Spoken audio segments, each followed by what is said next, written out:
Bismillahirrahmanirrahim. Assalamualaikum warahmatullahi wabarakatuh.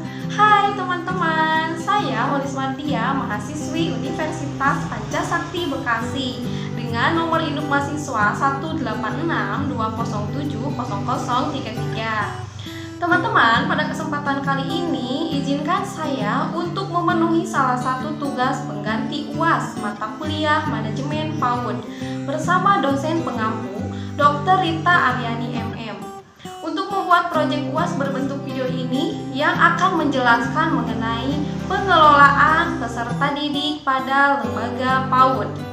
Oke teman-teman, adapun pembahasan yang ingin saya sampaikan yaitu ada 4 poin. Di antaranya yang pertama ada pengertian, yang kedua tujuan dan fungsi, yang ketiga rekrutmen peserta didik, dan yang terakhir yaitu poin 4 solusi dalam pengelolaan peserta didik. Pembahasan yang pertama yaitu pengertian pengelolaan peserta didik pada lembaga PAUD.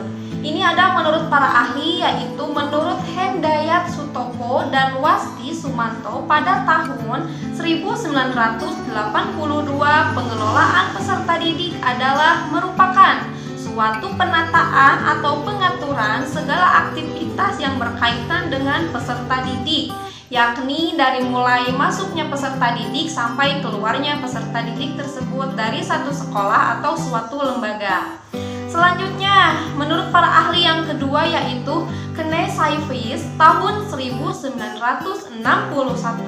pengelolaan peserta didik adalah suatu layanan yang memusatkan pada perhatian, pada pengaturan, pengawasan, dan layanan siswa di kelas dan di luar kelas seperti pengenalan, pendaftaran, layanan individu seperti pengembangan keseluruhan kemampuan minat kebutuhan sampai ia matang di sekolah.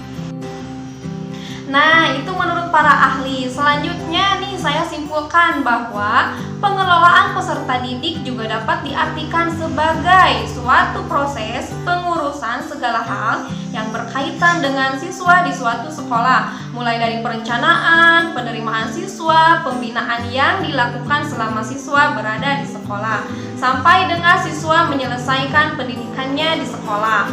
Dengan kata lain, manajemen kesiswaan merupakan keseluruhan proses penyelenggaraan usaha kerjasama dalam bidang kesiswaan dalam rangka pencapaian tujuan pembelajaran di sekolah. Baik teman-teman, sekarang kita lanjut ke poin kedua, yaitu tujuan dan fungsi pengelolaan peserta didik. Di sini saya akan menjelaskan tujuan terlebih dahulu. Ada 4 poin ya teman-teman. Yang pertama, meningkatkan pengetahuan, keterampilan, dan psikomotorik peserta didik. Yang kedua, menyalurkan dan mengembangkan kemampuan umum atau kecerdasan bakat dan minat peserta didik. Yang ketiga, menyalurkan aspirasi harapan dan memenuhi kebutuhan peserta didik. Dan yang keempat, dengan terpenuhinya poin-poin tersebut, maka di atas diharapkan peserta didik dapat mencapai kebahagiaan dan kesejahteraan hidup yang lebih lanjut dan dapat belajar dengan baik agar tercapai cita-citanya. Oke, sekarang untuk fungsi pengelolaan peserta didik. Sama, ada 4 poin. Yang pertama, fungsi yang berkenaan dengan pengembangan individualitas.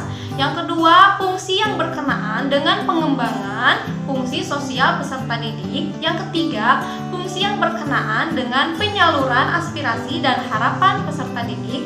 Dan yang keempat, fungsi yang berkenaan dengan pemenuhan kebutuhan kesejahteraan peserta didik. Itulah tujuan dan fungsi dari pengelolaan peserta didik. Sekarang kita masuk ke dalam poin 3, yaitu rekrutmen peserta didik. Banyak sekali hal-hal yang dapat kita lakukan untuk merekrut peserta didik pada lembaga pendidikan anak usia dini.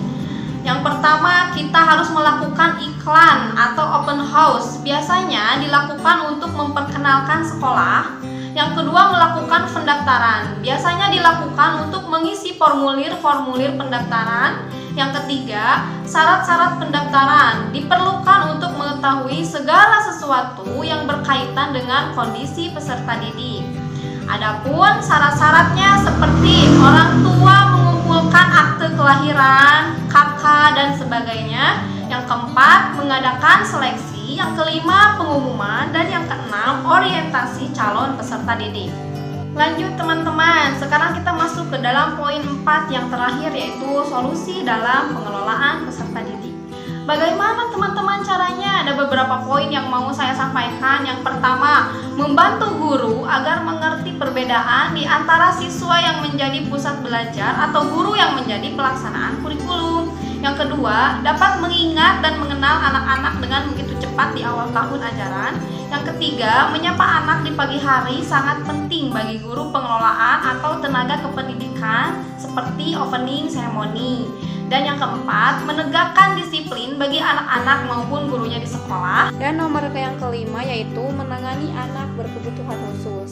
Pada hal ini, sebaiknya pengelola berhati-hati ketika menerima murid baru yang terkadang tidak terdeteksi bahwa anak itu mempunyai kelainan. Alhamdulillahirrabbilalamin, itulah kiranya yang dapat saya sampaikan mengenai pengelolaan peserta didik pada lembaga PAUD. Mohon maaf atas segala kekurangannya. Saya undur pamit dari hadapan teman-teman semua. Wabillahi taufiq wal hidayah. Wassalamualaikum warahmatullahi wabarakatuh.